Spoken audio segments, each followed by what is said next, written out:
korišćenje prevelikog broja fontova.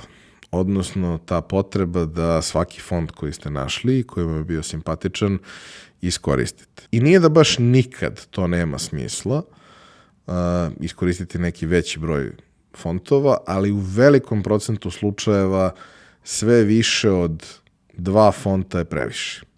Ono što možete da uradite je možete da koristite više različitih debljina, odnosno dimenzija u okviru istog fonta, pa je okej da postoji i tanja, i deblja, i najdeblja, i italic verzija istog fonta, jer tu postoji najčešće sklad između njih. Ali za sve ostalo potrebno je da imate jedan glavni font, da kažemo sistemski font kojim komunicirate sve osnovne informacije i možda još jedan kojim želite nešto da naglasite.